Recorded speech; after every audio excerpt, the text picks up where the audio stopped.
In this video, I'm going to talk about the IRS Form W-4 for 2019 with 2 jobs. Now, this is the updated version. So previously, we're using the online calculator from the IRS website. Now it's called the online Estimator, and we're going to use that to help you fill out and get the answer to put on the paper version so you can give that to your employer.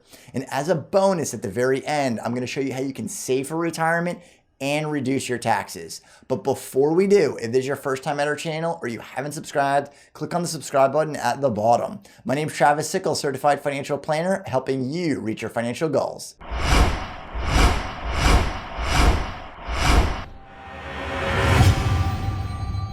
So I'm gonna pull it up on the screen in just a second, but before we do, I wanna make it clear that if you have the paper version, you're gonna get the answer from the online version because it's the most accurate way of doing this, especially if you have 2 jobs. It's gonna be a lot easier to do this math. You don't have to do any math, you just plug it in and it's gonna give you the results at the very end. It's gonna be super simple. So let me go ahead and pull it up on the screen and let's go ahead and get started. Now I'm gonna put a link in the description at the bottom, but if you just wanna go ahead and Google it, IRS Form W-4, and it will come right up and you're going to see it right there at the very top. That's going to be the paper version, so don't want to click on that. Let's go ahead and look at the calculator, and you can see right there it says IRS Tax Withholdings Estimator. Scroll right down, you'll see the blue button, Tax Withholding Estimator. Click on that. And for this walkthrough, we're going to go through as a single with 2 jobs. Now, if your filing status is different, just go ahead and check that off. But for this walkthrough, we're going to go through a single filer. Now, can someone else claim you as a dependent on their tax return? I'm going to choose no for this particular walkthrough. But if you are a dependent, then go ahead and click off yes. But for most of you out there, you're probably going to be no. So I'm going to click off no if no one is claiming you as a dependent. Now, the other question or the next question is dependents. So do you have dependents? So do you have children or do you have dependents that you are taking care of financially? So I'm going to go ahead and click off no for this example, but if you do have children, click off yes. For the income, we're going to click off yes because you do have a job. And for this particular walkthrough, we're going to do 2 jobs. Now, if you have 3 or 4, it's not going to be a whole lot different. So just go ahead and choose the amount of jobs that you currently have, and you're going to see right there, if we zoom in, it says include jobs you no longer hold. So if you had a previous job, you just made that transition, you also need to account for that. It's really important to make sure your taxes are accurate. So go ahead and choose the correct amount of jobs that you have. And then the last part is going to be for pensions or other income that you might have. So will you receive income from a pension this year? I'm going to choose no, but you can see all the other sources of income.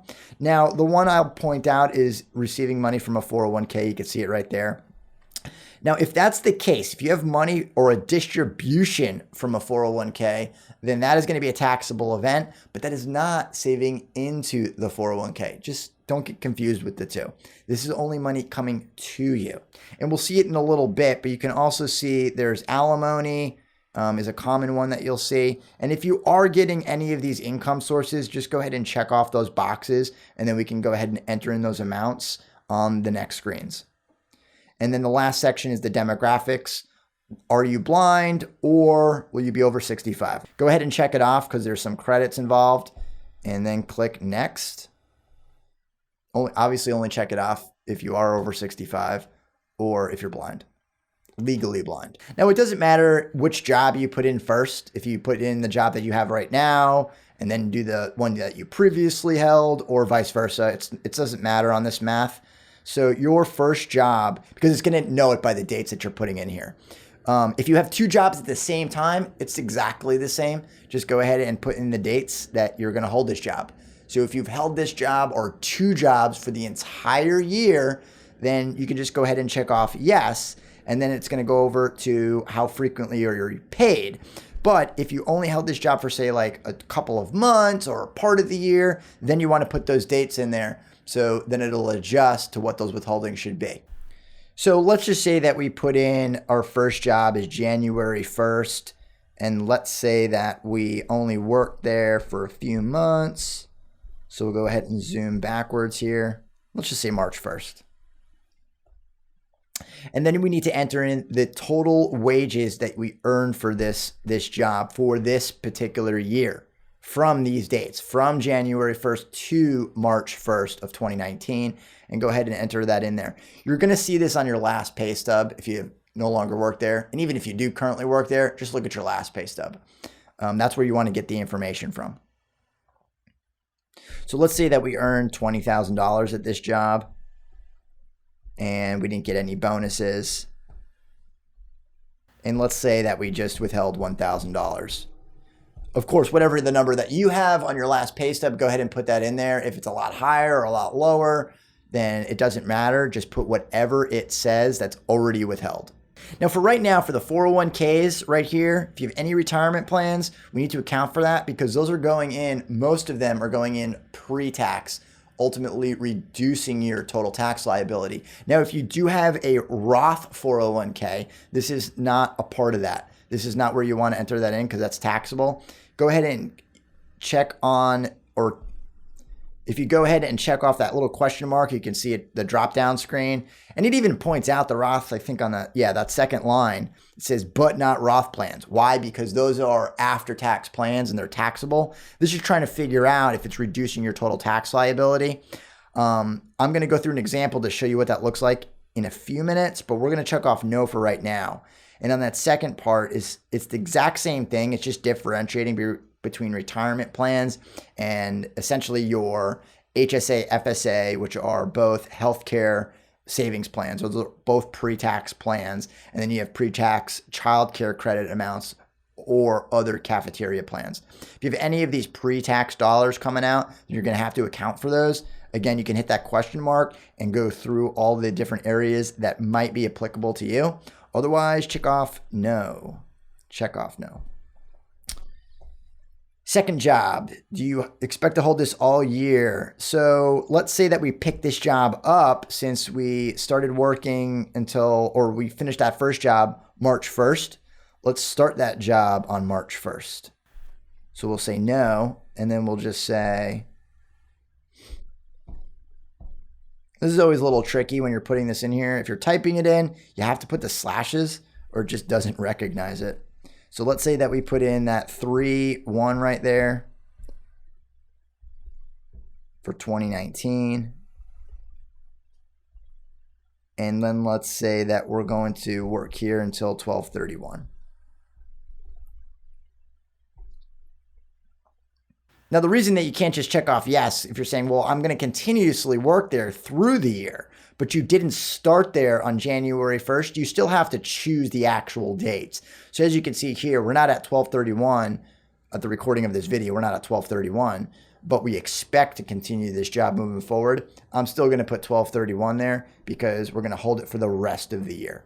Because again, your taxes, because your taxes are only based on January 1st to 12/31. So you just have to account for those time frames. How frequently will you get paid? So in this particular job, if you want to know what the differences are here, weekly, that's 52 paychecks a year. Every 2 weeks and twice a month, sometimes it gets a little confusing. So if it's every 2 weeks, that's basically you getting paid on every other Friday or something along those lines, where twice a month is going to be on the 1st and the 15th. Something along those lines. Now the difference is slight, but it makes a difference. So if you do every 2 weeks, that's going to be 26 pay periods versus twice monthly. So over twice monthly, that's going to be for 24 pay periods. So that's what the adjustment needs to be. So we're just going to choose twice a month for this particular example. But you can figure it out pretty quickly if you don't know if it's twice a month or if it's every 2 weeks, just by the dates on the last couple of pay stubs. And then you want to put the date of your most recent pay period. Pay stub. So I'm just going to make it up for this example. Of course, put in whatever the last date on your pay stub was. And then this is also the information you're going to need from the pay stub. Enter the total wages you expect to receive this year. So this is the amount of money you're going to earn for 2019. So let's say you started the job and you're making $50,000. Well, that is for 12 months of work. So if you're making $50,000, but you started halfway through the year, well, then you can only put in $25,000 because halfway through the year, you put 50%. So you have to account for that adjustment. So make sure that you're doing the math there based on how much you're going to earn for 2019, not how much you would earn at a particular job for 12 months if you didn't work there for 12 months or not going to work there for 12 months in 2019. So for this job, I'm just going to go ahead and put in $40,000. Again, this is just an example so you can understand how the W-4 works, or this calculator works, the estimator. Enter the amount of any bonuses. I'm going to put in 0. Of course, if you have bonuses, put them in there. Using your last pay statement, enter the same information. So we're going to enter in how much we've withheld and then how much from the last paycheck. So let's say we've done $2,000 so far and we've done $300 in the last paycheck. Again, if you're doing the math here, I'm just putting in arbitrary numbers. Yours could be completely different. If you're making $40,000 and you're trying to figure out the math based on this, I'm just throwing in numbers and it'll help me make any adjustments on the results page. So did you or will you contribute to a tax-deferred retirement plan? Same questions as above. Do you have a 401k? We're going to click off no on the HSA, FSA again. We're going to skip the adjustments, and here's why. There's so many adjustments to go through. Everyone's situation is going to be a little bit different. And you can see the alimony again. Like I said, I was going to point that out, the alimony, to make the adjustment. If you're paying the alimony, then that is going to reduce your overall tax liability. But if you're receiving the alimony, then that's going to be taxable. So all these different scenarios are going to be a little bit different. And I'll do videos on each one of these sections. But just to get through this walkthrough, you're going to have to look at all these adjustments, just scan them down, see if anything applies to you. If it does, go ahead and enter those amounts in, which will essentially reduce your overall tax liability. If there are any adjustments you need to make, go ahead and enter them in. We're going to click off next. And for this one, you could see for somebody that's single, the standard deduction is $12,200. That means your taxable dollars are going to be reduced by $12,200 if you're single. So in our example, we're earning $60,000. We did $20,000 in the first job, and then we did $40,000 in the second job, giving us a total of $60,000. So $60,000 minus $12,200. So what is that going to work out to be? It's going to be $47,800. So when you're doing your taxes, even though you're earning $60,000 and you're single, you're still getting the standard deduction. So it's still reducing your total taxable income. But we're going to take the standard deduction.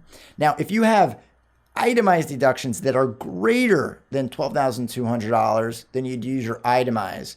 But just to get the speed of this video, to get through it, we're going to go ahead and take the standard deduction. Now, most people are going to take the standard deduction because those standard deductions from the 2017 Tax Cuts and Jobs Act increased significantly, which simplified everything. So this is simpler when you're using the standard deduction. So all you need to do is click off that standard deduction. You don't have to go through all of those receipts and figure out what qualifies for basically a write-off. You can just take the standard deduction and move forward. Now, the tax credits is something that a lot of people just don't look at when they're looking at their W-4. So we can see all the tax credits. If you click on that See Tax Credits, it'll kind of show you all the ones that you can possibly qualify for. Now, if you want to learn a little bit more about them, I have this other link that I'll put in the description at the bottom that gives you more detail on each one of these credits for individuals. So you can see on this page, there's credits for individuals and then the deductions. So the deductions, like saving into your 401k, helps you reduce your total tax dollars. Kind of like that standard deduction. These are additional deductions, but the credits are really valuable because that goes against each dollar that you have to pay in taxes.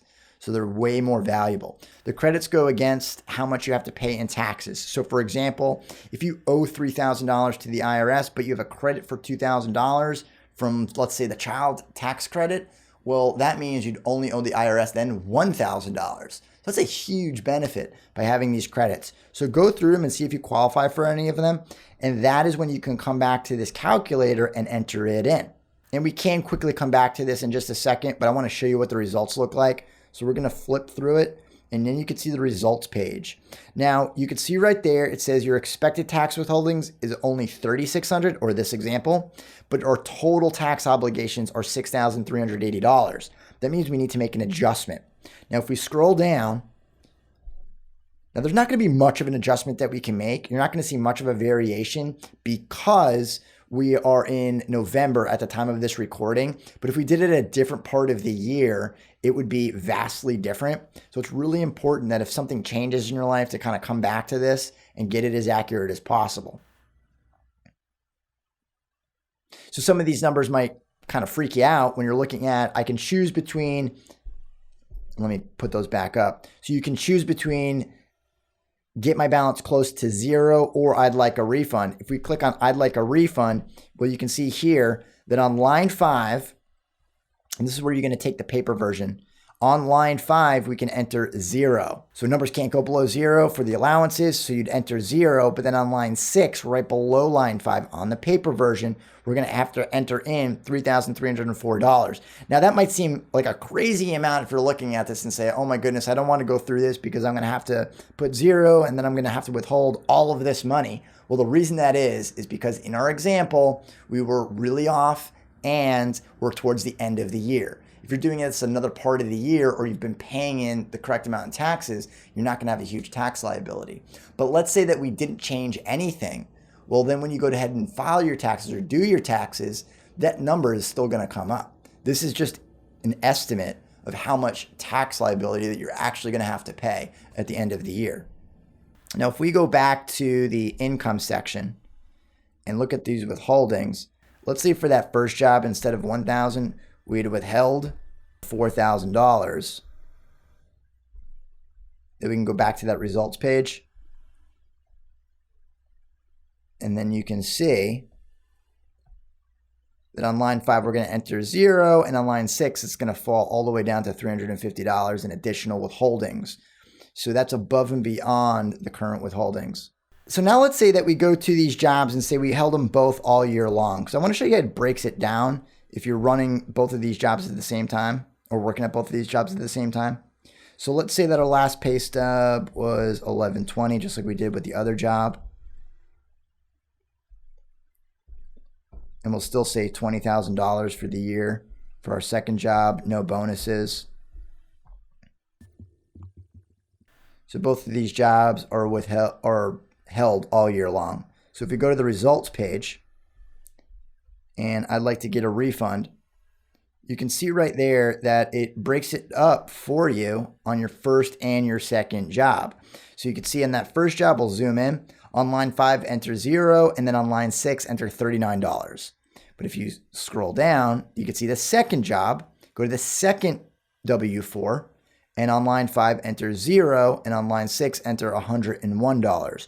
So it's automatically splitting up the allowances or the amount that you need to withhold to each job. So you don't have to do any math, because there's a lot of questions if you're married filing jointly and you have a child, who gets to claim that child on their W-4, or if you have two jobs, in this case, how you split up those allowances or the amount that you need to withhold. This does it for you. It makes it so much simpler. Now, if you've noticed here, we earned $60,000 and we had made adjustments to how long we held those jobs and the time frame or how much we withheld.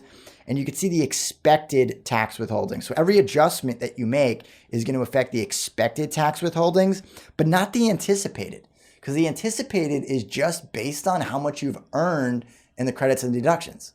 That's all it's based on. So if you've withheld too much or too little, those will get adjusted. So let's take a look at another example on how you can actually save for retirement and save a ton in taxes. So I chose $60,000, and you're going to see why in a second. So $60,000, we have our standard deduction at $12,200. But now let's say that we save into our 401k. So if we go back to our income and withholdings, we can scroll down and let's just choose one of these jobs.